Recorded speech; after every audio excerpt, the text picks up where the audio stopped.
கர்த்தருடைய விலையில பெற்ற பரிசுத்த நாமத்திற்கு துதியும் கனமும் மகிமையும் காரணம். நாம் மறுபடியும் ஒரு விஷயம் கூட தேவனுடைய சமூகத்தில் வந்து அமர்ந்து அப்போஸ்தலனாகிய பவுல் நடிகளார் எபேசு பட்டணத்தில் இருந்ததான திருச்சபைக்கு எழுதிய நிருபத்தை நாம் படித்து வருகிறோம். நம்ம ஒரு சில வாரங்களாகவே இந்த சபையில இருந்ததான விசுவாசிகளுக்குள் காணப்பட்ட சில மன குழப்பங்களை பவுலடிகளார் மிக அழகாக ஒரு 2-3 விஷயங்களை வந்து பேசுகிறத நம்ம படிக்க முடியும். பொதுவாக ஒரு மார்க்கத்துல பல வருஷமாக, அதாவது பிறந்ததிலிருந்தே கிறிஸ்து இல்லாத ஒரு மார்க்கம், ஒரு புறஜாதி நிறைந்த விக்கிரகங்களை வணங்கி கொண்டிருந்ததான ஒரு குழுவினர்கள், ஒரு மக்கள் கொண்ட ஒரு குழுவினர்கள் உண்மையுள்ள தேவனாகிய இயேசு கிறிஸ்துவை ஏற்றுக்கொண்டு வரும் பொழுது எல்லாருக்கும் இருக்கக்கூடிய ஒரு சந்தேகம், ஒரு தயக்கம் இந்த ஜனங்களுக்கு இருந்துச்சு. ஏன்னா இவர்கள் இதற்கு முன்பதாக வணங்கி வந்த ஒரு தெய்வம், அந்த தெய்வத்தின் மூலமாக எங்களுக்கு கிடைச்சதான சில நன்மைகள் அப்படின்னு நினைச்சிட்டு இருந்து அதிலே அவங்க இருந்த அந்த பழக்க வழக்கங்கள்லாம் ஒரே நாள்ல அப்படியே மாறுது. இதுக்கு முன்னாடி அவங்க ஆராதிச்ச ஆராதனை முறைமை வேறு, இயேசு கிறிஸ்துவை ஏற்றுக்கொண்ட பிறகு ஆராதிச்ச ஆராதனை முறைமை வேறு. இதுக்கு முன்னாடி அவங்க தெய்வத்தை குறிச்சு வச்சிருந்த அந்த எண்ணங்கள் வேற இருந்துச்சு. இப்ப இயேசு கிறிஸ்துவை ஏற்றுக்கொண்ட பிறகு இவரை பற்றியதான எண்ணங்கள் வித்தியாசமா இருக்கு. அந்த தெய்வத்தை பற்றியதான சில குணங்கள்னு வச்சிருந்தாங்க, அந்த தெய்வங்களுக்கு கொடுக்கக்கூடிய ஆசீர்வாதங்கள், நன்மைகள் இதெல்லாம் எங்களுக்கு கிடைக்கும்னு நம்பிக்கிட்டு இருந்த அந்த சமயத்துல இயேசு கிறிஸ்துவை ஏற்றுக்கொண்ட பிறகு இவர் தரக்கூடிய நன்மைகள் என்ன, இவரிடத்துல நமக்கு என்ன இருக்குது என்று இந்த குழப்பங்கள் கண்டிப்பா இருக்கும். ஏன்னா ஒரு பெரிய ஒரு விஷயத்தை, ஒரு மார்க்கத்திலிருந்து இன்னொரு மார்க்கம் கர்த்தராகிய இயேசு கிறிஸ்துவை ஏற்றுக்கொண்டு வந்திருக்கிறாங்க. இப்படிப்பட்ட ஜனங்களுக்கு இந்த குழப்பத்தை நீக்கும்படியாக உபதேச ரீதியாக ஒரு 3 அதிகாரங்களை, முதல் 3 அதிகாரங்களை உபதேசத்தை மட்டும் என்ன செய்யறாங்க, பேசுறாங்க. அப்ப இந்த ஜனங்கள், எனது ஏற்கனவே ஒரு செழிப்பு மிக்க ஒரு பட்டணம், முன்னாடி அதை படிச்சோம், இன்ட்ரோடக்ஷன்ல அறிமுகத்துல படிச்சோம். அநேக கல்விமான்கள் இருக்கக்கூடிய ஒரு பட்டணம், அதிகமான ஐஸ்வர்யவான்கள் இருக்கக்கூடிய பட்டணம், அது மாத்திரமல்ல அநேக விளையாட்டு வீரர்களும், அது மாத்திரமல்ல வணிக ரீதியாக வணிகங்கள் பெருகி கொண்டிருந்த ஒரு பட்டணம் அது. இந்த பட்டணத்துல இருக்கக்கூடிய ஜனங்கள் இன்றைக்கு ரட்சிக்கப்பட்டு சபைக்குள்ள வந்துட்டாங்க. அப்ப அங்க கண்டிப்பா அந்த சபையில இருக்கக்கூடிய ஒரு சில மனிதர்கள் உண்மையாவே ஐஸ்வர்யவான்கள் இருந்திருப்பாங்க, கண்டிப்பா நல்லா படிச்சவங்க இருந்திருப்பாங்க. இப்படி அந்த ஜனங்கள் இருக்கும் பொழுது இவங்களுக்கு ஒரு விஷயத்தை புரிய வைக்கிறாங்க. இந்த இயேசு கிறிஸ்துவை ஏற்றுக்கொண்டதுனால உங்களுக்கு ஒரு நன்மை இல்லையோ நினைச்சிடாதீங்க. ஏன்னா ஒரு எம்டி ஒரு ஸ்பேஸ் இருக்குது. ஏன்னா நீங்க வணங்கிட்டு இருந்த தெய்வத்துக்கு ஒரு பெரிய கோவில் இருந்துச்சு, அதற்கு ஒரு உருவம் இருந்துச்சு, அதை வழிபடுவதற்கு, உங்களை வழிகாட்டுவதற்கு அங்கே யாரு இருந்தாங்க, பூசாரிமார்கள் இருந்தாங்க, நிறைய முறைமைகள் செஞ்சீங்க. ஆனா இந்த சபை அப்படின்னு ஒண்ணுக்குள்ள வர்றீங்க, நீங்க ஒண்ணுமே கிடையாது, நாங்க கட்டடமா இருக்கு, 4 சுவர் இருக்கு, அவ்வளவுதான், அதுக்குள்ள ஒண்ணுமே இல்லாத மாதிரி உங்களுக்கு தெரியுது. நாங்க என்ன சொல்லி வணங்க, என்ன எங்களுக்கு என்ன, அதுல இருந்து என்ன எங்களுக்கு என்ன நன்மை அப்படின்னு நினைச்சிட்டு இருக்கலாம் நீங்க. அப்ப முதல் 3 அதிகாரம் ஏற்கனவே படிச்சோம். கர்த்தராகிய இயேசு கிறிஸ்துவை ஏற்றுக்கொள்கிறதுனாலே வரக்கூடிய ஆசீர்வாதங்கள் என்ன, இந்த ஆசீர்வாதங்களை மிக அழகாக என்ன செஞ்சாங்கன்னா பட்டியலிட்டு நம்ம படிச்சோம். ஆசீர்வாதங்கள் மாத்திரமல்ல, உங்களுடைய அந்தஸ்தை எப்படி கூட்டியிருக்கிறாரு, நம்மதான் போன வாரம் உங்களுக்கு சொல்லினாரு. 2ஆம் அதிகாரத்திலே அக்கிரமங்களினாலும் பாவங்களினாலும் மரித்தவர்கள். அப்ப நம்ம மரிச்சவங்களை அதே அதிகாரத்தினுடைய கடைசி வசனம் சொல்கிறது வாசஸ்தலமாக என்று வாசிக்கிறோம். பார்த்தீங்களா, நம்மள யாரு அப்படின்னா அவருடைய வாசஸ்தலம். இப்ப செத்து போன என்னைய யாரா மாத்திட்டாருன்னு கேட்டீங்கன்னா, அந்தஸ்தை என்ன உயர்த்திட்டாருன்னு கேட்டீங்கன்னா அவருடைய வாசஸ்தலமாக மாத்திட்டார். இது எவ்வளவு பெரிய அந்தஸ்து உங்களுக்கு. முதல் அதிகாரம் என்னை மரித்தவனாய் காட்டுகிறது, அந்த முதல் வசனம். கடைசி வசனம் இந்த அதிகாரத்திலே என்னை வாசஸ்தலம், அவர் தங்கக்கூடிய வாசஸ்தலம். அப்ப உங்களை அந்த அளவுக்கு அந்தஸ்துல கூட்டி இருக்கிறாரு அப்படிங்கறத 2ஆம் அதிகாரத்துல பேசுறான். 3ஆம் அதிகாரத்திலே இவரை ஏற்றுக்கொண்டதுனால உங்களுக்கு வந்து மேன்மைகள் என்னென்ன மேன்மைகள்லாம் உங்களுக்கு கிடைச்சிச்சு இதை நம்ம படிச்சோம். அப்ப இந்த 3 விஷயத்தை, 3 அதிகாரங்களே 3 விதமான அற்புதகரமான உயர்வை இந்த ஜனங்களுக்கு புரிய வச்சுட்டு, இதுதான்ப்பா தேவ கிறிஸ்துவுக்குள்ளாக உங்களுக்கு இருக்கக்கூடிய மேன்மையான விஷயங்கள், ஆசீர்வாதங்கள், அந்தஸ்துகள் என்பதை சொல்லி முடிச்சுட்டு நம்ம போன முறை என்ன ஆரம்பிச்சோம்னு கேட்டீங்கன்னா 4ஆம் அதிகாரத்திலிருந்து 4ஆம் அதிகாரத்திலே, 5ஆம் அதிகாரத்திலே, 6ஆம் அதிகாரத்திலே 3 அதிகாரங்களிலுமே இந்த இப்படிப்பட்ட நிலைமையில உங்களை கர்த்தர் உயர்த்திட்டார், உண்மைதான். அப்ப நீங்க கர்த்தருடைய பிள்ளைகளாக இன்றைக்கு அறியப்பட்டீங்க. அப்ப உங்களுடைய நடக்கை மிக அவசியம். உங்களோட நடக்கையை இந்த ஜனங்கள் எல்லாரும் பார்ப்பாங்க. ஏன்னா நீங்க அந்த இடத்துல வந்திருக்கிறீங்க, நீங்க எது வேண்டாம் என்று வந்திருக்கிறீங்களோ இப்ப இயேசு கிறிஸ்துவை ஏற்றுக்கொண்டு வந்துட்டீங்க, இப்ப உங்களுடைய நடக்கையை பாக்குறாங்க. அப்ப 4ஆம் அதிகாரத்தில் அவர் எதை பற்றி பேசுகிறார் என்றால் யூனிட்டி ஆஃப் தி பிலீவர்ஸ். ஒரு விசுவாசியுடைய ஒற்றுமையை பார்ப்பாங்க எல்லாரும். நீ எவ்வளவு ஒற்றுமையா இருக்கிறீங்க, இது மற்றோர் உங்களை பார்ப்பாங்க. 2வது 5ஆம் அதிகாரத்திலே ஒரு விசுவாசியுடைய நடக்கை, அனுதின வாழ்க்கையில உங்களுடைய அனுதின நடக்கை எப்படி இருக்கிறது அதை பார்ப்பாங்க. 6ஆம் அதிகாரத்திலே டியூட்டிஸ் ஆஃப் தி பிலீவர்ஸ், ஒரு விசுவாசியுடைய கடமைகள் என்ன. இந்த 3 விஷயங்களையும் இந்த அப்போஸ்தலனாகிய பவுல் ஒற்றுமையை குறித்தும் நடக்கையை குறித்தும் கடமையை குறித்தும் ஒவ்வொரு அதிகாரங்களை பேசுறாங்க. நம்ம போன வாரம் இந்த 4ஆம் அதிகாரத்தை நம்ம படிக்க ஆரம்பிச்சோம். இந்த 4ஆம் அதிகாரத்துடைய முதல் வசனம் அதெல்லாம் படிச்சோம் போன வாரம். நீங்கள் அழைக்கப்பட்ட அழைப்புக்கு பாத்திரவான்களாய் நடந்து ஆரம்பிக்கிறார். அப்ப நம்ம எப்படி நடக்கணும் அப்படிங்கறதான் இனி 3 அதிகாரங்களை பேசுறாங்க. அது நம்ம கடந்த வாரம் படிச்சோம். ஒரு விசுவாசி முதலாவது எப்படி நடக்க வேண்டும் என்று கேட்டால் ஒற்றுமையாக இருந்து நம்ம நடக்கணும். மிக முக்கியம், ஒற்றுமை மிக மிக அவசியம் என்பதைத்தான் போன வாரம் படிச்சோம். நிறைய விஷயங்கள் படிச்சோம். ஒற்றுமையினுடைய அடிப்படை என்ன, பேசிஸ் ஆஃப் தி யூனிட்டி படிச்சோம்.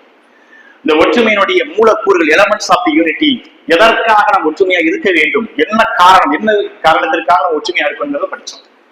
3வது இந்த ஒற்றுமையை ஒரு திருச்சபையிலே எப்படி பாதுகாக்க முடியும், அது 2 விஷயம் கொடுத்தோம். ஒரு சபையிலே ஒற்றுமையாக எல்லா விசுவாசிகளும் இணைந்து இருக்க வேண்டும் என்றால் அதற்கு 2 விஷயத்தை நம்ம உற்று நோக்க வேண்டும், பார்க்க வேண்டும், கவனிக்கணும். என்னவென்று கேட்டால், 1 வரங்களை பார்க்கணும், 2வது வரம் பெற்ற நபர்களை பார்க்கணும். முதலாவது திருச்சபையிலே என்னென்ன வரங்கள் இருக்கிறது அதை நம்ம சற்று கொஞ்சம் கவனிக்கணும். 2வது வரங்களை பெற்ற நபர்களை கவனிங்க அப்படிங்கிறார். இந்த 2மே மிக மிக அவசியம். ஏனென்றால் ஒரு திருச்சபையிலே, சபை என்கிற சரீரமாக இந்த சபையிலே ஒவ்வொரு அவயவங்களையும் கர்த்தர் இணைக்கும் பொழுது ஒவ்வொரு அவயவத்திற்கும் ஒரு வேலை இருக்குது, ஒரு செயல்பாடு இருக்குது. அப்ப ஒரு அவயம், ஒரு வரத்தை பெற்றவர்கள் அந்த வேலையை செய்யும் பொழுது, அந்த கடமையை செய்யும் பொழுது இன்னொரு சரீரத்துக்கு இன்னொரு அவயமானது அதனால என்ன செய்யப்படுதுன்னா அது உற்சாகப்படுத்தப்படுது. அதனாலதான் அந்த ஒற்றுமை வருது. கை ஒரு வேலை செய்து இந்த கை செய்கிற வேலையினாலே மற்ற உடல் உறுப்புகளுக்கு அது ஒரு நன்மை தான் வருது. இந்த கையினால எடுத்து நான் சாப்பிடுறேன், சாப்பிடுறதுனால கைக்கு மட்டும் அது நன்மை கிடையாது, முழு உடலுக்குமே அது நன்மை தான். இப்படித்தான் ஒரு சபையிலே ஒற்றுமையை பாதுகாப்பதற்கு கர்த்தர் கொடுத்திருக்கிற மிக முக்கியமான விஷயம் வரங்கள். இந்த வரங்களை நாம் பயன்படுத்துவது மிக அவசியம். அப்ப வரங்களை கண்டறியுங்கள். 2வது வரங்களை பெற்ற நபர்களை கண்டறிய வேண்டும். அப்ப எனக்கு கிடைக்கிற வரத்தை நான் பயன்படுத்தும் பொழுது இன்னொருவர் அவர் அதனால பயனடைகிறார், இன்னொருவர் கிடைச்ச பயணத்தை அவர் பயன்படுத்தும் பொழுது இன்னொருவர் பயனடைகிறார். இப்படி ஒரு உறுப்புகளும் அந்த வரங்களை பயன்படுத்த இது ஒரு ஒற்றுமை. ஒண்ணு இணைக்கப்பட்டிருக்கு பாத்தீங்களா. நான் பயன்படுத்துறேன், இன்னொருத்தர் பயன்படுத்துறாரு, அவர் மூலமா நான் பயனடைகிறேன், என் மூலமா இன்னொருத்தர் பயனடைகிறாரு. இதுதான் ஒற்றுமை. கர்த்தர் அதுக்கு தான் கொடுத்திருக்கிறார் அந்த வரங்களை. அதான் நம்ம இதெல்லாம் படிச்சு முடிச்சிட்டோம். அதுக்கப்புறம் நீங்க பாத்தீங்க அப்படின்னா 4ஆம் அதிகாரத்திலே 17ஆம் வசனத்திலிருந்து 32ஆம் வசனம் வரைக்கும் நீங்க பாத்தீங்க அப்படின்னா இப்படி நீங்க ஒற்றுமையா இருக்கும் பொழுது நீங்கள் செய்ய வேண்டியது என்ன என்பதை நம்ம போனால் படிச்சோம். எதை செய்யக்கூடாது, என்ன செய்யணும் என்பதை படிச்சோம்.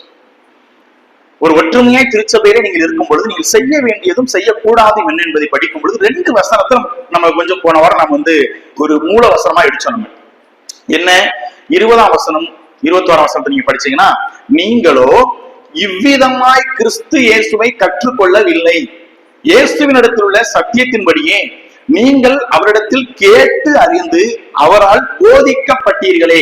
இந்த வசனத்தையும் 27ஆம் வசனத்தையும் படிச்சோம். பிசாசுக்கு இடம் கொடாமலும் இருங்கள் என்பதை படிச்சோம். அப்ப இயேசு கிறிஸ்துவினாலே போதிக்கப்பட்டவர்கள், இயேசு கிறிஸ்துவை கற்றுக்கொண்டவர்கள், இயேசுவினால் கற்றுக் கொடுக்கப்பட்டவர்கள் எப்படி இருப்பாங்க, பிசாசினால் கற்றுக் கொடுக்கப்பட்டவர்கள் எப்படி இருப்பாங்க? 2 டிஃபரன்ஸை இந்த 17ஆம் வசனத்திலிருந்து காட்டி கொடுக்கிறாங்க. இயேசு கிறிஸ்து மூலமாக போதிக்கப்பட்டவர்கள், நான் இயேசு கிறிஸ்துடைய சீசனாக மாறும் பொழுது, இயேசு கிறிஸ்து ஏற்றுக்கொள்ளும் பொழுது அவரினாலே அது பார்க்கலாம், நீங்களோ இவ்விதமாய் கிறிஸ்துவை கற்றுக்கொள்ளவில்லை. எவ்விதமாய் நம்ம படிச்சோம் போனவா, எப்படிலாம் இருக்கக்கூடாதுன்னு படிச்சோம். சில விஷயங்களை செய்யும் பொழுது இது இயேசு கிறிஸ்து கற்றுக் கொடுக்காதானே. அதை போனவாரம் நம்ம சில விஷயங்களை படிச்சோம். இருதய கடினத்தினாலே நடந்து கொள்வது, அது மாத்திரமல்ல உணர்வில்லாதவன் நடந்து கொள்வது, அதே போல மற்ற புறஜாதிகளுடைய மார்க்கத்தின்படி நடந்து கொள்வது, இதெல்லாம் இயேசு கிறிஸ்து கற்றுக் கொடுக்காத விஷயம் தானே. அப்ப இயேசு கிறிஸ்துவாலே எதை கற்றுக்கொண்டோமோ அது என்னுடைய வாழ்க்கையில பிரதிபலிக்கிறதா? இல்ல 27ஆம் வசனத்திலே பிசாசுக்கு இடம் கொடுத்து பிசாசு மூலமாய் கற்றுக்கொண்டதை நம்ம செயல்படுத்துகிறோமா? இந்த 17ஆம் வசனத்திலிருந்து 32ஆம் வசனம் 16 வசனங்களும் இதைத்தான் நம்ம காட்டி கொடுக்கிறோம். போன வாரம் இதைத்தான் படிச்சோம். அதுல ஏறக்குறைய நம்ம எது வரைக்கும் படிச்சு முடிச்சோம் கேட்டீங்க அப்படின்னா 22ஆம் வசனம் வரைக்கும் 23ஆம் வசனம் வரைக்கும் நம்ம படிச்சு முடிச்சிருக்கிறோம். ஏனென்றால் அதுலதான் எப்படி நம்ம நடக்க கூடாது என்பதை படிக்கிறோம்.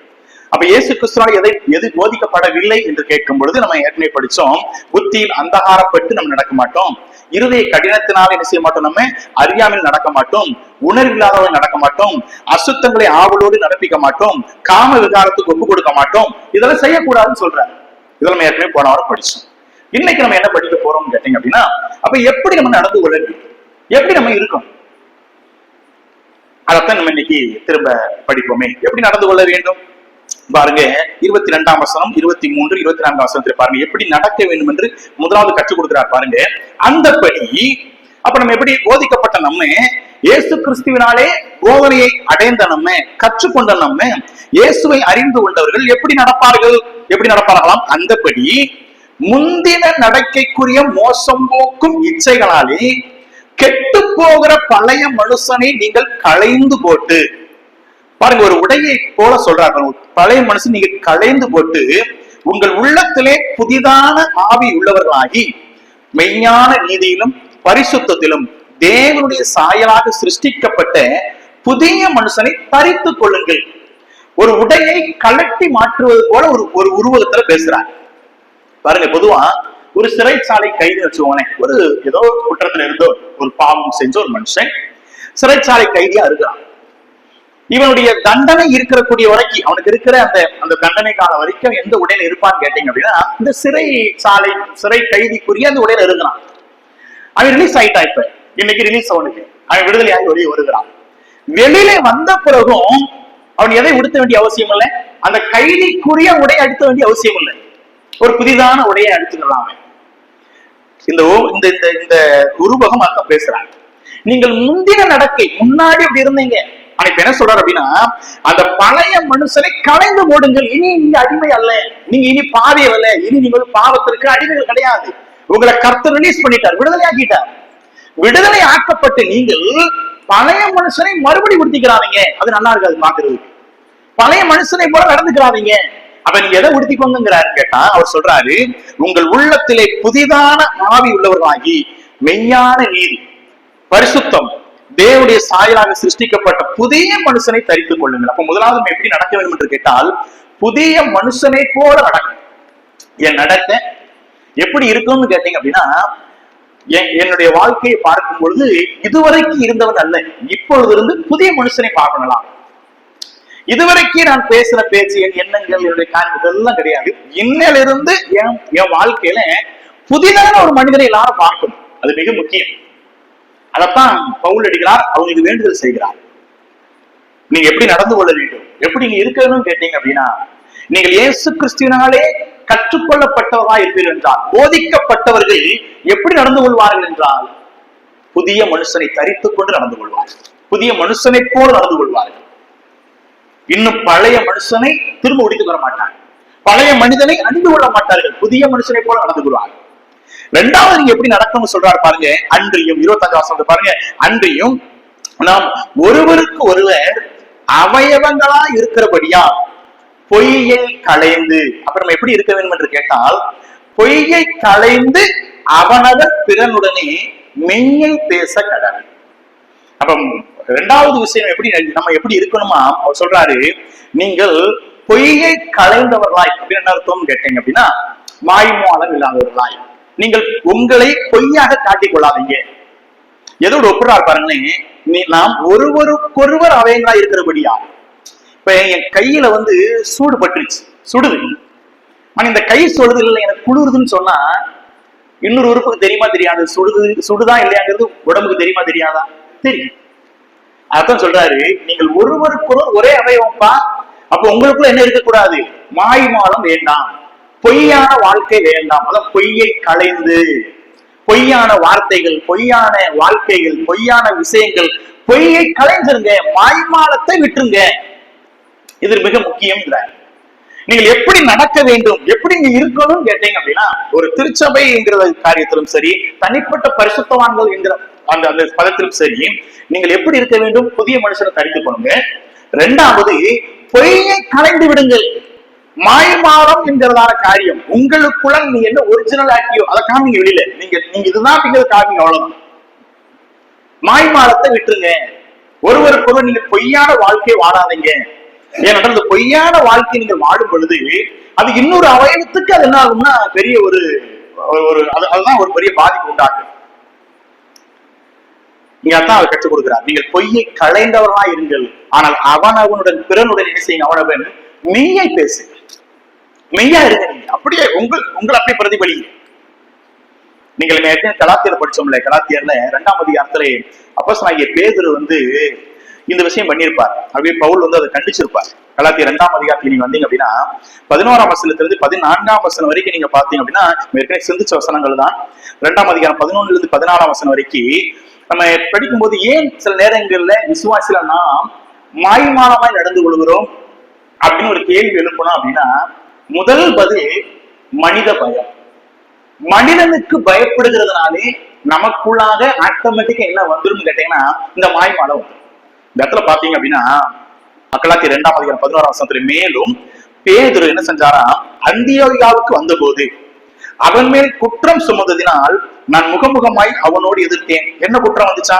எப்படி எண்ணில் அவன் என்ன குற்றம் சொல்றாரு பாருங்க. எப்படி எண்ணில், யாக்கோபின் இடத்தில், அதாவது இஸ்ரவேல் ஜனங்கள், யூத ஜனங்கள் வர்றாங்களாம், யாக்கோபின் இடத்துல இருந்து சிலர் வருகிறதுக்கு முன்னே அவன் என்ன பண்ணானா, புறஜாதியாருடனே சாப்பிட்டான். அவர்கள் வந்த போதோ, அதாவது யூத ஜனங்கள், அவன் ஜாதிக்காரன், அவனுடைய ஆட்கள் வந்த பொழுதோ விருத்த சேதனம் உள்ளவர்களுக்கு பயந்து விலகி பிரிந்தான். மற்ற யூதரும் பாத்தீங்களா, மற்ற யூதரும் அவனுடனே கூட என்ன பண்ணாங்களாம், மாயம் பண்ணினார்கள். அவர்களுடைய மாயத்தினாலே பர்னபாவும் இருப்புண்டான். இதுதான் அவன் என்ன செஞ்சானா, நீர் அவன் 14 இப்படி அவர்கள் சுவிசேஷத்தின் சத்தியத்திற்கு கட்டுப்படி சரியாய் நடவாததை நான் கண்டபோது எல்லாருக்கும் முன்பாக நான் பேதுருவை நோக்கி சொன்னது என்னவென்றால், யூதனாய் இருக்கிற நீர் யூத முறைமையை நடவாமல் புறஜாதிய முறைமையை நடந்து கொண்டிருக்க, புறஜாதியாரை யூதர் முறைமையை நடக்கும்படி எப்படி கட்டாயம் பண்ணலாம்? நீ படிக்கலாம். அப்ப இந்த மாய்மாலம் பல நேரங்களில் ஏன் வரும்னு கேட்டீங்க அப்படின்னா, மனுஷ பயம். மனிதனுக்கு பயப்பட ஆரம்பிக்கும் பொழுது நமக்குள்ளாக வருவது இந்த மாய்மாலம். அது பொதுவா எல்லாருக்கும் வந்துடும். அவர் சொல்றாரு, இல்லப்பா, புதிய மனுஷன் எப்படி இருப்பான்னு கேட்டீங்கன்னா, பொய்யை கலைந்துருப்பான், மாய்மாலத்தை கலந்துருப்பான். ஏன்னா இதே ஒரு நேரத்தை படிச்சோம், எல்லாருடைய காரியமும் ஒரு நாள் வெளியரங்கமாக்கப்படும் சொல்றேன். நாம் எப்படி ஒரு புதிய மனிதரை தரித்து கொண்டு வாழ்கிறோமோ அதற்குத்தான் ரிவார்ட். நீங்க அந்த 1 கொரிந்தியர் நினைக்கிறேன் படிச்சு, இதெல்லாம் படிச்ச விஷயங்கள் இந்த புத்தகம் படிச்சு முடிச்சிட்டோம். இருந்தாலும் உங்களுக்கு நினைப்பதற்காக சொல்றேன். 1 கொரிந்தியர் 3ஆம் அதிகாரம் 11ஆம் வசனத்தை நீங்க பாத்தீங்க அப்படின்னா, 11ஆம் வசனத்துல இருந்து 1 கொரிந்தியர் 3:11 போடப்பட்டிருக்கிற அஸ்திபாரமாகிய இயேசு கிறிஸ்துவை அல்லாமல் வேறே அஸ்திபாரத்தை போட ஒருவனாலும் கூடாது. ஒருவன் அந்த அஸ்திபாரத்தின் மேல், திருச்சபை என்கிற காரியத்துல என்னுடைய விசுவாசம் என்கிற அஸ்திபாரத்தின் மேலே பொன், வெள்ளி, விலையேறப்பச்சக்கல், மரம், புல், வைக்கோல் ஆகியவைகளை கட்டினால் அவனவனுடைய வேலைப்பாடு வெளியாகும். நாளானது அதை விளங்க பண்ணும். ஏனெனில் அது அக்கினியினாலே வெளிப்படுத்தப்படும். அவனவனுடைய வேலைப்பாடு எத்தன்மை உள்ளது என்று அக்கினியானது பரிசோதிக்கும். பாத்தீங்களா, இதெல்லாம் ஏன் படிக்கிறோம் கேட்டீங்கன்னா, இங்க பவுல் அதான் சொல்றாரு, எபேசு சபையாரே, நீங்கள் ஒற்றுமையா நடக்கதான் அழைக்கப்பட்டிருக்கிறீங்க. அது மாத்திரம் இல்ல, நீங்கள் புதிய மனுஷனை தரித்துக் கொண்டு நடங்க. ஏன்னு கேட்டீங்கன்னா, இந்த புதிய மனுஷன் அவனுக்குள்ள என்ன இருக்காதுன்னு கேட்டீங்கன்னா, பொய் இருக்காது, மாய்மாலம் இருக்காது, பொய்யை கலைந்து விடுவான். ஏனென்று கேட்டால், நான் எவ்வளவுதான் பொய்யாய் வாழ்ந்தாலும் வேதம் சொல்வது நாளானது அது என்ன செய்யுமா, விளங்கப்படும். அது ஒரு நாள் இருக்கல நம்ம எல்லாருக்கும். அதைத்தான் வேதம் நம்ம கற்றுக் கொடுக்க. நான் எப்படிப்பட்ட ஒரு விசுவாசி, என்னுடைய கிரியைகள் எப்படிப்பட்டது, பொன்னாக இருக்கிறதா, வெள்ளியாக இருக்கிறதா, விலையேறப்பட்ட கல்லா, இல்ல வெறும் புல்லா, வைக்கோலா, அது மிக முக்கியம் நம்முடைய வாழ்க்கையில். அதான் சொல்ற, நீங்கள் பொய்யை கலந்து. ஏன்னா ஒரு நாளானது அக்கினியானது பரிசோதிக்கும் பொழுது இதுல நிலைத்திருப்பது என்னவென்று கேட்டால், மெய்யாய் வாழ்கிறவர்கள் தான், உண்மையாய் தேவனுக்கு முன்பதாக வாழக்கூடிய அவருடைய கிரியைகள் தான் நிலைச்சிருக்கும். மற்ற கிரியைகள் ஒருவேளை பெரிதாய் காணப்படலாம், ஆனா அதெல்லாம் இப்ப வைக்கோலை நீங்க பாத்தீங்கன்னா, நம்ம ஏற்கனவே சொல்றது ஏற்கனவே சொல்லிருக்கோம், ஒரு 1 லட்சம் ரூபாய்க்கு வைக்கோல்னா எத்தனை டிராக்டர் இருக்கும் பாருங்க. அதே இது 1,00,000 இன்னைக்கு தங்கம் எவ்வளவு? ஒரு ஒரு கிராம ஒரு பவுன் எவ்வளவு? 1,00,000. ஓகே, இந்த ஒரு பவுன் தங்கத்தை நீங்க எவ்வளவு லாரியில கொண்டு வர முடியும்? லாரிலாம் தேவையில்லை, கிடையாது, ஒரு கை போதும், அவ்வளவுதான். ஒரு பவுன் அவ்வளவுதான் வரும். ஆனா அதே இது ஒரு பவுனுக்கு 1,00,000க்கு நீங்க வைக்கோல் வாங்கினா எத்தனை டிராக்டர் வரணும்? 2, 3, 4 டிராக்டர் கிட்ட வரும். பார்க்கும்போது பெருசா 4 டிராக்டர் நிறைய வைக்கோல் போதுடா அப்படின்னாங்க. ஆனா 4 அக்கினியானது பரிசோதிக்குமா. அதாவது என்ன தெரியுமா சொல்றது புரியுது உங்களுக்கு? இந்த தங்க தராசுக்கும் இந்த விறகு தராசுக்கும் வித்தியாசம் தெரியுமா? தங்க தராசு சின்னதா தான் இருக்கும், ஆனா விலை மதிப்பானது கொஞ்சம் தான் இருக்கும், ஆனா அதுக்கு இருக்கிற விலை பயங்கரமா. ஆனா இந்த இதெல்லாம் பெரிய வெயிட்டா தெரியும். ஆனா ரெண்டுக்கும் அக்கினி பொருத்தி வச்சீங்க அப்படின்னா, அது தீ வந்துச்சு அப்படின்னா, இதுல நிலைத்து நிற்பது என்னன்னு கேட்டீங்கன்னா, இந்த பொன் போன்றது, இந்த வெள்ளி ஆனது, இது அப்படின்னு நினைச்சு நிற்கும். ஆனா இந்த வைக்கோல் அது ஒரு நிமிஷத்துல அப்படியே பஸ்பமாயிடும். இன்றைக்கு நம்முடைய வாழ்க்கையில் சில நேரங்களே தேவனுக்காய் நாம் செய்யக்கூடிய ஊழியங்கள், விஷயங்கள், காரியங்கள் இந்த வைக்கோலை போன்று பெரிதாய் தெரியும் எல்லாருக்கும் முன்னாடி. ஆனா அதுல நெய் இருக்க வேண்டும், முக்கியம். இந்த அக்கினியானது பரிசோதிக்கும் பொழுது நான் எப்படிப்பட்டவன் என்பதை அது வெளிக்காட்டிக் கொள்ளும். அதைத்தான் பவுலடி என்று சொல்றாரு. நீங்கள் ஒவ்வொருவரும் எப்படி இருங்கன்னு கேட்டீங்கன்னா, பொய்யை கலைந்து ஒருவரோட நிற்பீங்க, மெய்யை மட்டும் பேசுறேன் தயவு செய்து. அதான் வேதம் நமக்கு கற்றுக் கொடுக்கிறது. மூன்றாவது சொல்றாரு பாருங்க, எப்படி நடக்க வேண்டுமா? புதிதான மனுஷன் போல புதிதான மனிதனை அணிந்து கொண்டு நடங்க. 2வது பொய்யை கலைந்து மெய்யை மட்டும் பேசுங்க. அடுத்த வருஷம் 26 எப்படி பேச சொல்றாரு பாருங்க, நீங்கள் கோபம் கொண்டாலும் எப்படி இருக்கலாம், பாவம் செய்யாதிருங்கள்.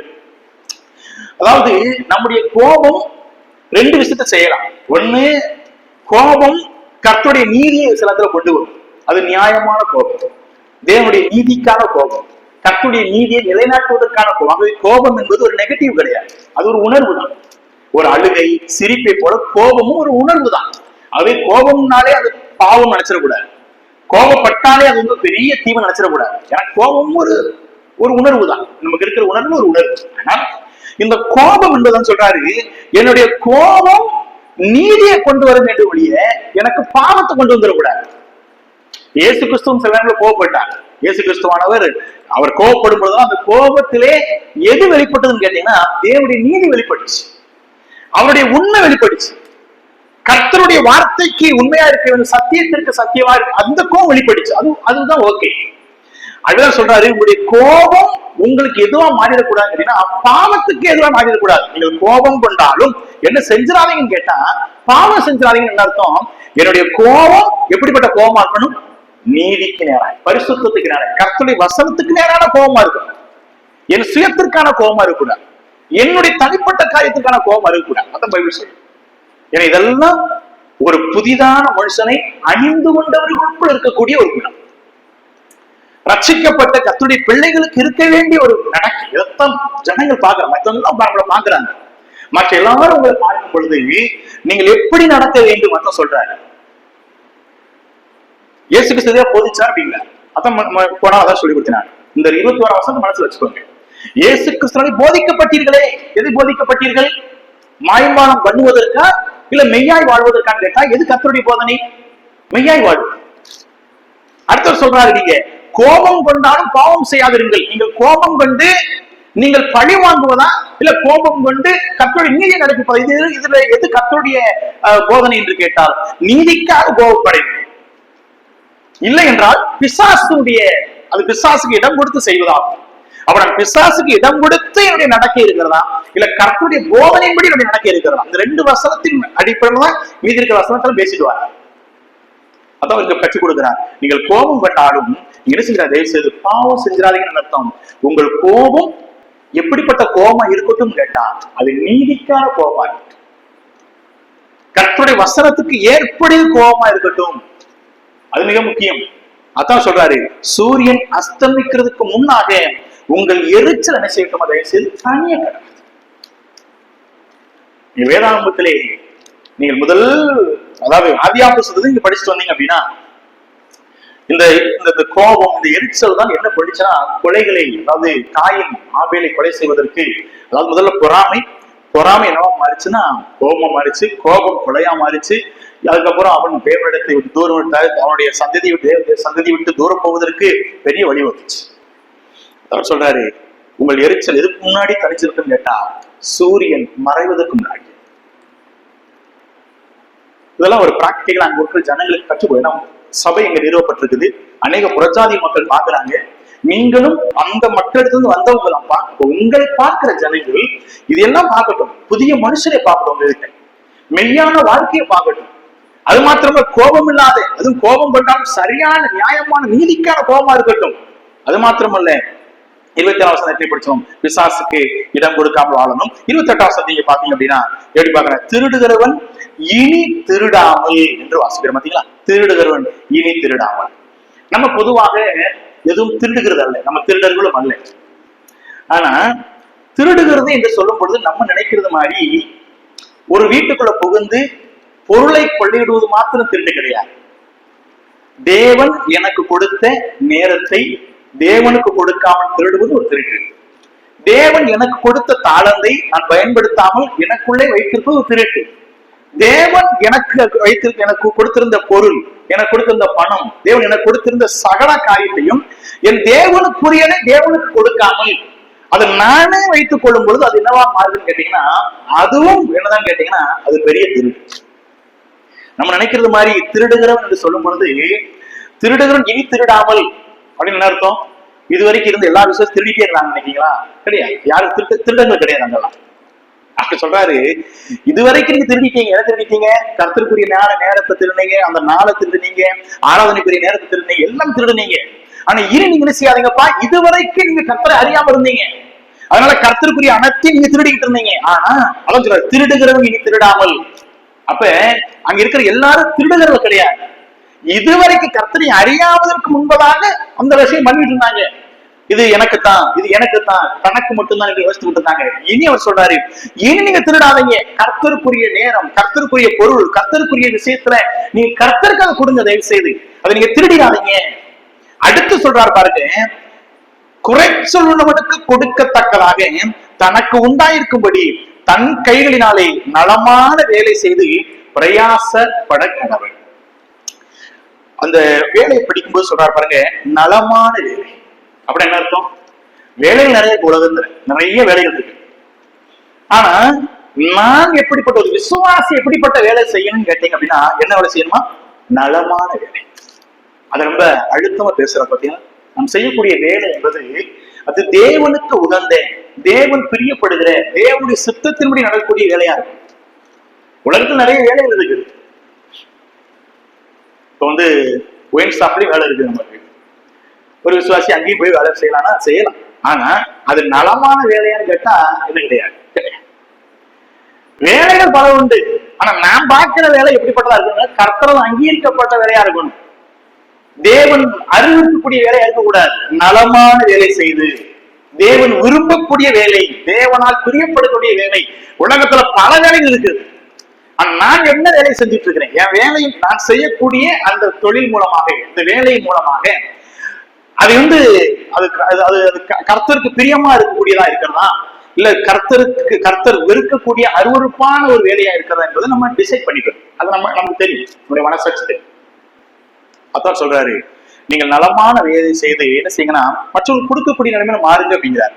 29ஆம் வசனத்துல நீங்க பாத்தீங்கன்னா அப்புறம் எப்படி இருக்க சொல்றாரு பாத்தீங்கன்னா, கெட்ட வார்த்தை ஒன்றும் உங்கள் வாயிலிருந்து புறப்பட வேண்டாம். கெட்ட வார்த்தை என்று சொல்லும் பொழுது ஒரு பக்கம் இடத்துல பேட் வேர்ட்ஸ், அது நம்ம தெரியும். கெட்ட வார்த்தை தீமையான வார்த்தை தான். அது எவ்வளவு அசிங்கமான, அதை வர்ணிச்சு சொல்கிற வார்த்தை தானே. பொதுவாக இது விசுவாசிகளும் பேசுறாங்க. கெட்ட வார்த்தை ஒன்றும் உங்கள் வாயிலிருந்து புறப்பட வேண்டாம் என்று சொல்லும் பொழுது அது உண்மைதான். இன்னைக்கு அநேக விசுவாசிகள் வாயிலிருந்தே சர்வசாரம் என்ன வரும்னு கேட்டீங்கன்னா, இந்த கெட்ட வார்த்தை வந்துடும். சில குடும்ப பிரச்சனைகள் வரும் பொழுதோ, இல்ல கணவன் மனைவிக்குள்ளான பிரச்சனை வரும் பொழுதோ, இல்ல நமக்கும் அடுத்த வீட்டுக்கு இருக்கிற பிரச்சனை வரும்போது, ஏதோ ஒரு விஷயத்த சொல்றேன், சர்வசாதாரணமாக இந்த கெட்ட வார்த்தை வந்துடும். சில தவறான ஒரு வார்த்தைகள் வரக்கூடியது. அதான் இயேசு சொல்வாரு, துதித்தொழும் சபித்தொழும் என்ன வந்துடக்கூடாதுன்னா ஒரே வயது வரக்கூடாது. என் வாயிலிருந்து வரக்கூடிய வார்த்தைகள் அது பிறனுடைய நலனுக்கான, பிறரை மேன்மைப்படுத்துகிற, பிறனுக்கு ஆதாயத்தை கொடுக்கக்கூடிய அப்படிப்பட்ட வார்த்தை உண்டாகட்டும். கெட்ட வார்த்தை ஒன்றும் உங்கள் வாயிலிருந்து என்ன செய்ய வேண்டாம், ஒண்ணு கூட வரக்கூடாது. ரொம்ப கவனமாய் பேசணும் சொல்றாரு. நாவு மிக பவர்ஃபுல்லான ஒரு வெப்பன், பயங்கரமான ஒரு ஆயுதம். உலகத்தில் இருக்கிற பல ஆயுதங்களை விட, பெரிய பெரிய ஏவுகணைகளை விட இந்த நாவு ஒரு பெரிய ஆயுதம். உலகத்திலேயே பெரிய பெரிய பெரிய ராஜ்யங்கள் விழுந்து போனது இந்த ஒரு வார்த்தையினாலே, நாவினாலதான். அப்ப இந்த நாவு வார்த்தை என்பது மிக மிக முக்கியமானது. அப்ப என்னுடைய வார்த்தை என்னவா இருக்க வேண்டும் என்று கேட்டால், அது தீமையானதல்ல, நல்ல ஒரு வார்த்தையா இருக்கு. மற்றவர்களுக்கு ஆறுதல் படுத்தக்கூடிய, மற்றவர்களுக்காய் ஜெபிக்கக்கூடிய, மற்றவர்களை தாங்கக்கூடிய அப்படிப்பட்ட வார்த்தையா இருக்கட்டும். நலமான வார்த்தைகள், பிரயோஜனமான வார்த்தையா இருக்கட்டும். அதான் சொல்லுங்க, கெட்ட வார்த்தை ஒன்றும் உங்களுடைய வாயிலிருந்து பெறப்பட வேண்டாம். எப்படி வரணுமானா, பக்தி விருத்திக்கு ஏதுவான நல்ல வார்த்தை உண்டானால் அதையே கேட்கிறவர்களுக்கு பிரயோஜனம் உண்டாகும்படி எப்படி இருக்கக்கூடாதுன்னு சொல்றாரு, எப்படி இருக்கணும்னு சொல்றாரு. பிரயோஜனம் உண்டாகும்படி செய்ய பேசுங்க. 30ஆம் வசனத்தை நீங்க பாத்தீங்க அப்படின்னா, அன்றியும் நீங்கள் மீட்கப்படும் நாளுக்கென்று முத்திரையாக பெற்ற தேவனுடைய பரிசுத்த ஆவியை துக்கப்படுத்தாதீர்கள். அப்ப நம்ம ரட்சிக்கப்பட்ட போது நமக்கு தந்திரப்பட்ட பரிசுத்த ஆவியானவர் எனக்குள்ளே வாசம் பண்ணுகிறார், எனக்குள்ள அவர் இருக்கிறார். அப்ப எனக்குள்ள இருக்கிற ஆவியானவரை நான் துக்கப்படுத்தாதபடிக்கு ஒரு வாழ்க்கை வாழும். ஏன் துக்கப்படுத்தாதீங்கன்னு சொல்றாருன்னு கேட்டீங்கன்னா, இப்ப நம்ம பொதுவாக மனிதர்கள் எப்பொழுது பாவம் செய்வாங்க, தவறு செய்வாங்க கேட்டீங்கன்னா, யாருமே இல்லாத நேரத்துல. இப்ப நம்முடைய அப்பாவை வச்சுக்கிட்டு இல்ல அம்மாவை வைத்துக் கொண்டு இல்ல நமக்கு பிரியமானவர்களை வைத்துக் கொண்டு என்ன செய்ய மாட்டோம்னா, ஒரு ஆபாச காட்சிகளையோ இல்ல ஒரு தகாத வார்த்தைகளையோ இல்ல வித்தியாசமான ஒரு ஒரு அருவருக்கக்கூடிய பாவத்தை நம்ம செய்ய மாட்டோம். ஏன்னு கேட்டா, சரி அவங்க கஷ்டப்படுவாங்க, அவங்க வச்சுட்டு எப்படி செய்ய முடியும். அப்ப தனியான ஒரு இடம், ஒரு அந்தரங்கமான ஒரு நேரம், இதைத்தான் நம்ம தெரிந்து கொள்ளும் பாவம் செய்வது. ஆனா வேதம் சொல்லுது, நீங்க மனிதர்கள் பார்க்கிறார்கள் பார்க்கல, அதெல்லாம் ரெண்டாவது.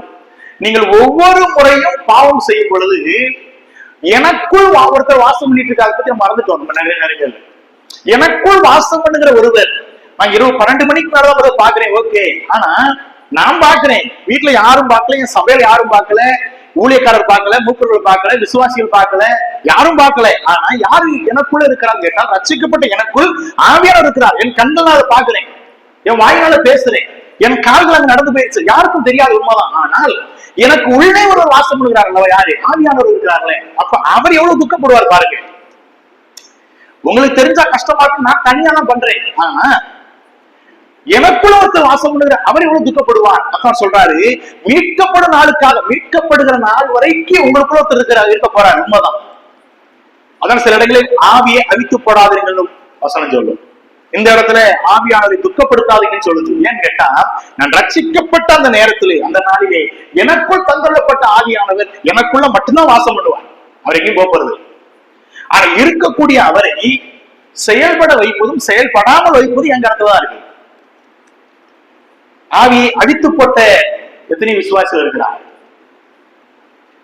ஆவி அந்த பசுத்த ஆவியாவை செயல்படாமலே வைத்திருக்கிற நிறைய விசுவாசிகள் உண்டு. அதனாலதான் இன்னைக்கு நிறைய நேரங்கள்ல இந்த ஆவிக்குரிய கனி, ஆவிக்குரிய ஜீவியங்கள் நம்முடைய வாழ்க்கையில வெளிப்படுகிறது கிடையாது. அவர் இருக்கார், உள்ள இருக்குது, அவ்வளவுதான். அவரை பற்றி ஒரு கரிசனை நமக்குள்ள இருக்குது. அதனால சொல்றாரு, நீங்க தயவுசெய்து துக்கப்படுத்திடாங்க. எதெல்லாம் பண்ண துக்கம் வரும்போது தெரிஞ்சிருச்சு, தயவுசெய்து செய்யாம.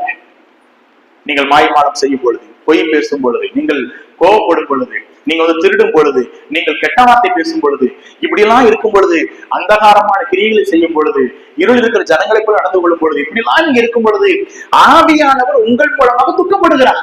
அப்ப நீங்க துக்கப்படுத்தாதீர்கள் சொல்றாங்க. நம்முடைய வாழ்க்கையில கொஞ்சம் யோசித்து நம்மளும் சில நேரங்கள்ல இந்த அனுதின கிறிஸ்தவ வாழ்க்கையில எப்படி வாழ்ந்து கொண்டிருக்கிறோம். ஏன்னா என்னுடைய அந்தஸ்து என்ன, என்ன படிச்சோம்ல, எவ்வளவு அந்தஸ்து வைத்திருக்கிறார். மறிச்ச செத்து போன என்னைய நான் தான் என் வாசஸ்தலம்னு சொல்லியிருக்காரு கேட்டா, அவர் தங்கக்கூடிய ஆலயமா என்ன வச்சிருக்கிறாருன்னா, நான் எந்த அளவுக்கு அவருடைய ஆலயத்தை எவ்வளவு பரிசுத்தமா வச்சுக்கிறோம். நானே இந்த 4 சுவற்றை இந்த ஆலயத்தை எப்படி பரிசுத்தமா வச்சுக்கிறோம். இந்த ஆலயத்துக்கு நம்ம எதுவும் தீமை செய்யறது இல்ல. இந்த சுவர், இந்த 4 சுவர் தான். இந்த ஆலயத்தையே நம்ம வந்து ஐயோ கர்த்தருடைய ஆராதனை கூடமே என்று சொல்லி இதுல நம்ம என்ன செய்யறதுன்னா ஒரு பாவம் பண்றது இல்லை. ஆனா இந்த கேட்டை விட்டு வெளியே போன பிறகு சர்வசாரமாக நம்ம தவறு செய்யும் பொழுது அது காரணம் என்னன்னு கேட்டீங்கன்னா, நம்ம நினைத்துக் கொள்கிறோம் இதற்குள்ளதான் கடவுள் இருக்கிறார் அப்படின்னு. எனக்குள்ள இருக்கிறாருங்கிற எண்ணம் நமக்கு வர்றது இல்லைல்ல. எனக்குள்ள அவர் இருக்கிறார், அப்ப நான் அவர் அவர் அவர் அவர் தங்கக்கூடிய வாசத்தலமா இருக்கிறேனே, என் அந்தஸ்து என்ன, என்னுடைய மேன்மை என்ன, என் ஆசீர்வாதங்கள் என்ன, இவ்வளவு உயர்வான நிலையில் இருக்கிற என்னை நம்பி தேவனுக்குள்ள வாசம் பண்ணாலும் அவரை துக்கப்படுத்தாத ஒரு வாழ்க்கை வாழணுங்கிறது நம்ம ஒரு தீர்மானம் எடுத்து ரொம்ப நல்லா இருக்கும். எபேசு சபையாருக்கு பவுலடிகளாக கற்றுக் கொடுக்குறார். நீ இதுவரைக்கும் ஒரு வாழ்க்கை வாழ்ந்தீங்க, ஓகே, இப்ப ரட்சிக்கப்பட்டு வந்துட்டீங்கப்பா, வந்த நீங்க கவலைப்படாது, உங்களை கர்த்தர் உயர்த்தின அந்த உயர்விலே இருந்துருங்க. உங்களுடைய தகுதியை இழந்துடாதீங்க. உங்களுக்கு கர்த்தர் கொடுத்து வைத்திருக்கிறதானே அந்த உயர்வை நீங்க இழந்துடாதீங்க. நீங்களே உங்களுடைய நடக்கையினாலே உங்களுக்கு கிடைக்க வேண்டிய ஆசீர்வாதங்கள் மேன்மைகளை இழந்துடாதீங்க. இன்னைக்கு விசுவாசியா இருக்கிறன்னா தேவனால் மேன்மைப்படுத்தப்பட்டிருக்கிறோம், அந்தஸ்தை உயர்த்தி வச்சிருக்கிறாரு. அப்ப நான் அந்த அந்தஸ்தை அப்படியே தக்க வச்சுக்கணுமே ஒழிய எனக்கு இருக்கக்கூடிய தகுதி மேன்மை அந்தஸ்துகளை நான் இழந்துடக்கூடாது என்னுடைய நடக்கையின் மூலமாக. அதான் சொல்றாங்க, நடக்கையை சரி பண்ணிக்கோங்க, ஒற்றுமையா வாழுங்க. அதான் சொல்ற. அடுத்து 31 பாருங்க. சகல விதமான கசப்பும், கோபமும், மூர்க்கமும், கூக்குரலும், தூஷணமும், மற்ற எந்த துர்க்குணமும் உங்களை விட்டு நீங்க கடவுது. அப்ப எப்படி இருக்கும்னு கேட்டீங்கன்னா அவர் சொல்றாரு, சகல விதமான கசப்பும், கோபமும், மூர்க்கமும், கூக்குரலும், தூஷணமும், மற்ற எந்த துர்க்குணமும் உங்களை விட்டு நீங்க கடவுது. இதெல்லாம் எனக்கு உள்ளாக இருந்து செயல்படக்கூடிய கிரியைகள். இது எல்லா விசுவாசம் நம்மை ஆராய்ந்து பார்க்க வேண்டிய ஒரு விஷயம். எனக்குள்ளே இந்த கசப்பு இருக்கிறதா? கசப்பான இருதயத்தோடு ஒருவரை கர்த்தர் ஆரம்பிக்க வரலாம். கசப்பான இருதயத்தை வைத்துக் கொண்டு நான் கர்த்தருடைய சமூகத்தில் வந்து கர்த்தருடைய ஊழியத்தை செய்யலாம், தாராளம் செய்யலாம். ஆனா அவர் சொல்றாரு, இல்லப்பா இதெல்லாம் கர்த்தர் துக்கப்படுத்தும் அப்படிங்கிறார். கசப்பு இருக்கிறது, கோபம் இருக்கிறது, மூர்க்கம் இருக்கிறது, கூக்குரல் இருக்கிறது, தூஷணம் இருக்கிறது, துர்க்குணங்கள் இருக்கிறது. இது எல்லாம் ஒரு விசுவாசிகள் வாழ்க்கையில இருக்கலாம் தாராளம். ஆனா அவர் சொல்ற இதெல்லாம் நீங்கட்டுங்கிற, நீங்குவதற்கு உதவி செய்ய, நீங்க அதை ஜெபிங்க. அடுத்து கடைசியா முடிக்கிறாரு. ஆகவே கடைசியாக ஒருவருக்கொருவர் தயவாயும் மன உருக்கமாயும் இருந்து கிறிஸ்துவுக்குள் தேவன் உங்களுக்கு மன்னித்தது போல நீங்களும் ஒருவருக்கொருவர் மன்னியுங்கள் என்று சொல்றார். அது ரொம்ப அற்புதமா பேசி முடிக்கிறார். அப்போ ஒரு புதிய மனுஷனை தரித்து கொண்டவன் எப்படி இருப்பான் என்று கேட்டால், நமக்கு நிறைய விஷயம் படிச்சோம் பாத்தீங்களா? கோபம் கொள்ள, பொய் பேச மாட்டாங்க, கோபம் கொள்ள மாட்டாங்க, பிசாசுக்கு இடம் கொடுக்க மாட்டாங்க, திருட மாட்டாங்க, நலமான வேலையை செய்வாங்க, கெட்ட வார்த்தை பேச மாட்டாங்க, பசுத்தாவியை துக்கப்படுத்த மாட்டாங்க, துர்க்குணம் கசப்பு எல்லாத்தையும் நீக்கிடுவாங்க. கடைசியா சொல்றாரு, எப்படிப்பட்ட வாழ்க்கை வாழ்வாங்கன்னு கேட்டீங்கன்னா, ஒருவருக்கொருவர் தயவாய் மன உருக்கமாய் இருப்பாங்க. ஒரு விசுவாசிகளுக்குள்ளாக என்ன இருக்கும்னு கேட்டீங்கன்னா, தயவு இருக்கும். அதாவது பிறனுடைய நலன், அது தயவு என்று சொல்லும் பொழுது பிறனுக்கான நலன், பிறனுடைய நன்மை, அதை யோசிப்பாங்க. என் மூலமாக பிறர் எப்படி நலம் அடையலாம், பிறருடைய நலத்தை நான் விரும்புகிறேன் பார்த்தீங்களா, இதுதான் தயவு. பிற விசுவாசிகளுடைய நலனுக்காக என்ன செய்ய முடியும், அந்த விசுவாசியினுடைய நன்மையை பெறுவதற்கு, நன்மை நான் செய்வதற்கு என்னால என்ன முடியும் என்பதை நான் நன்மை செய்யக்கூடிய ஒரு எண்ணம் தான். அதான் சொல்றாரு, ஒருவருக்கு ஒருவர் தயவா இருக்கு. அது மாத்திரம் மன உருக்கமாயும் இருக்கு. அந்த மன உருக்கம் எதோடு இணைந்தது என்றால் ஜெப வாழ்க்கையோடு இணைந்தது.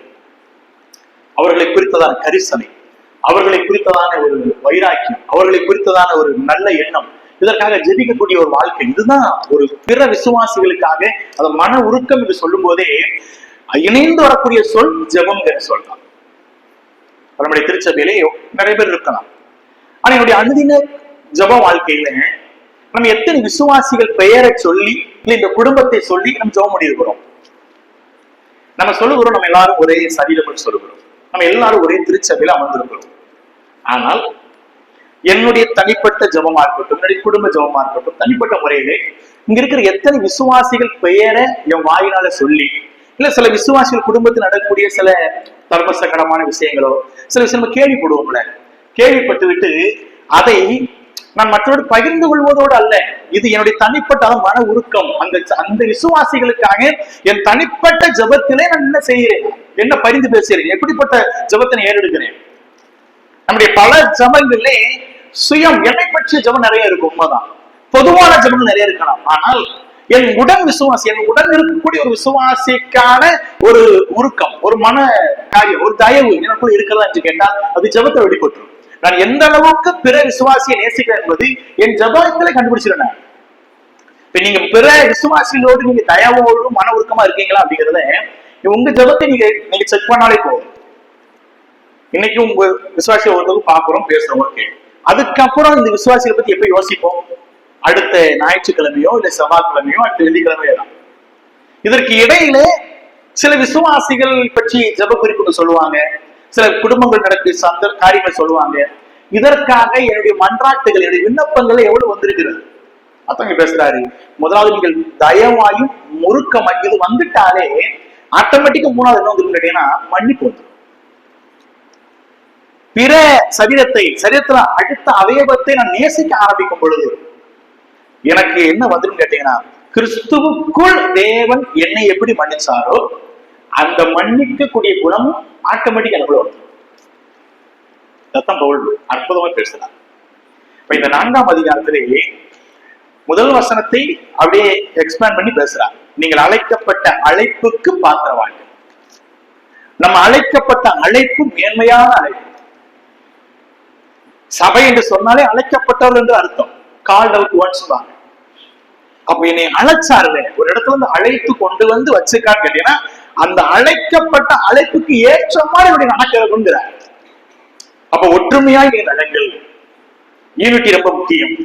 அந்த யூனிட்டியா நீங்க இருக்கும்போது, ஒரே சரீரமாய் திருச்சபையில நீங்க எல்லாரும் ஒன்றிணைந்து செயல்படும் பொழுது நீங்கள் எல்லாரும் அதை வெளிப்படுத்துங்க. வெளியில எப்படி வெளிப்படுத்த வேணும் அதை படிச்ச வேண்டாம்.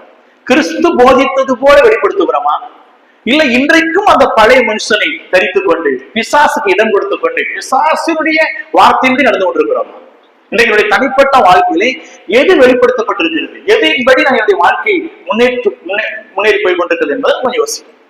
அத்தகைய பவுலடிகள் நம்ம கற்றுக் கொடுக்கிறார். இந்த 4ஆம் அதிகாரத்திலே யூனிட்டி ஆஃப் தி பிலீவர்ஸ், விசுவாசனுடைய ஒற்றுமையை குறித்தும் ஒற்றுமையா இருக்கக்கூடிய நாம் எப்படி நடந்து கொள்ள என்பதை குறித்தும் இந்த 4ஆம் அதிகாரத்திலே நம்ம படிக்கிறோம். அடுத்த 5ஆம் அதிகாரம் அடுத்ததாக படிக்க போறோம். இந்த 5ஆம் அதிகாரத்தில் எதை பற்றி பேசுறது கேட்டால், வாக் ஆஃப் தி பிலீவர்ஸ், அதாவது ஒரு விசுவாசி எப்படி நடக்க வேண்டும். பல நடக்கைகள் இருக்கு. நடக்கணும், நடக்கை என்பது ஒரு வார்த்தை தான். நம்ம இந்த அதிகாரத்திலே ஏறக்குறைய நம்ம ஒரு 6-7 விஷயங்களை படிக்க போறோம். எப்படி ஒரு விசுவாசி நடந்து கொள்ள வேண்டும். இந்த 5ஆம் அதிகாரத்திலே முழுக்க அன்பிலே நடந்து கொள்ளுங்கள், பரிசுத்தத்திலே நடந்து கொள்ளுங்கள், வெளிச்சத்தில் நடந்து கொள்ளுங்கள், ஞானத்தில் நடந்து கொள்ளுங்கள், கீழ்ப்படிந்து நடந்து கொள்ளுங்கள், ஒற்றுமையில் நடந்து கொள்ளுங்கள். ஏறக்குறைய இந்த 6 விஷயங்களை தான் நம்ம செய்ய போறோம், நம்ம படிக்க போறோம்.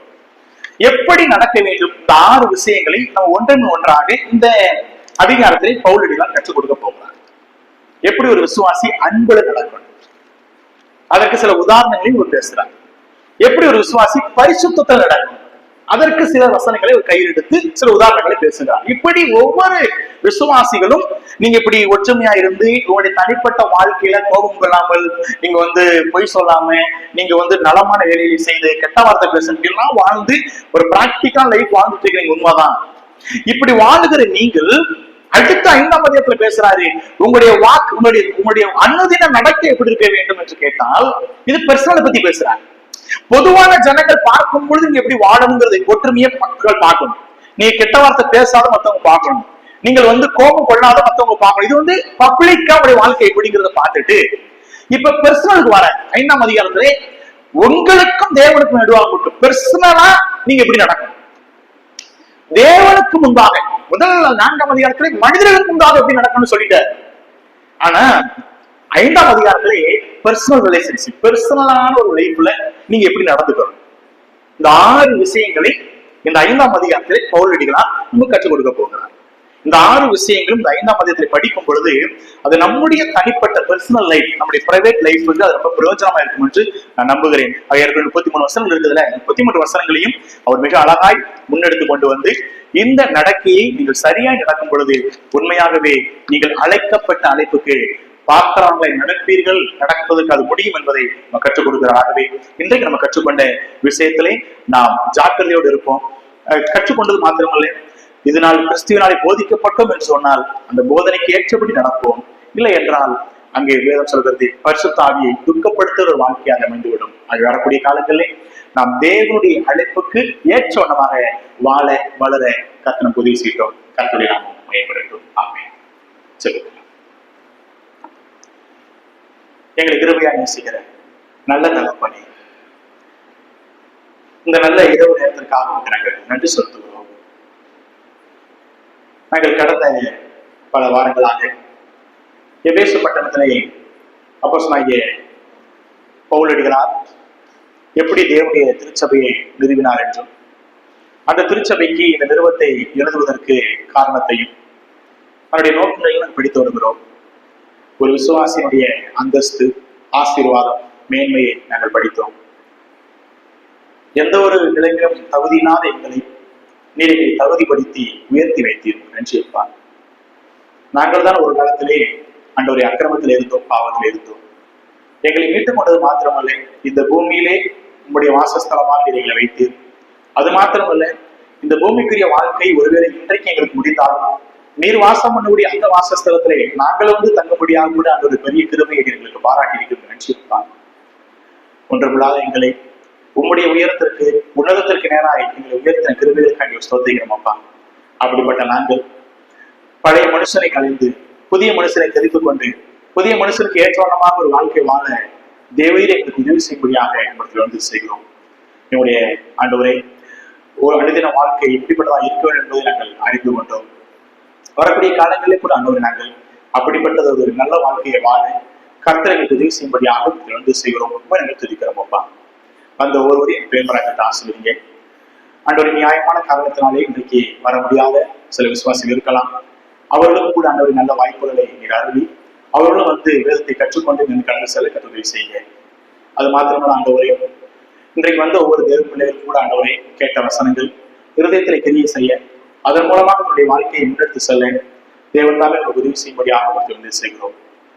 கத்திரிக்காம ஆண்டவரை ஒவ்வொருவரையும் பேர் பழக்கத்தை ஆசிரியர்களே திரும்பி சொல்லும் பொழுது உம்முடைய சமாதானத்தையும் உம்முடைய சந்தோஷத்தையும் உம்முடைய நிறைவான மகிழ்ச்சியும் கூட அன்றவர்களுக்கு தந்து அன்று உமக்குள்ளாக நாங்கள் மகிழ்ந்து கழிவுற உம்முடைய சமூகத்தில் நாங்கள் நடந்து போக கர்த்தர் எங்களுக்கு உதவி செய்யும்படியாக இடத்திலே ஒரு விஷயம் கூட நாங்கள் ஜெபிக்கிறோம் அப்பா. தொடர்ந்து எங்களை ஆசிர்வதிங்க, தொடர்ந்து எங்களை பயன்படுத்துங்க.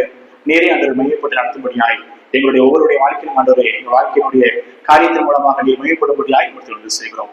ஒருவேளை எங்களுடைய வருகை வர தாமதிக்கும் என்றால், ஒருவேளை எங்களுடைய மரணம் தாமதிக்கும் என்றால், நாங்கள் மறுபடியும் ஒருவரை ஒரு சந்திக்க உதவி செய்ய, அதுவரை என்னுடைய கிருபையும் சமாதானம் எங்கள் அனைவரோடு நடத்தும்படியாய் கர்த்தரும் மீட்பரும் ரட்சகருமா இருக்கிற இயேசு கிறிஸ்துவின் ஜெபிக்கிறோம். அன்பின் பரலோக பிதாவே, ஆமென்.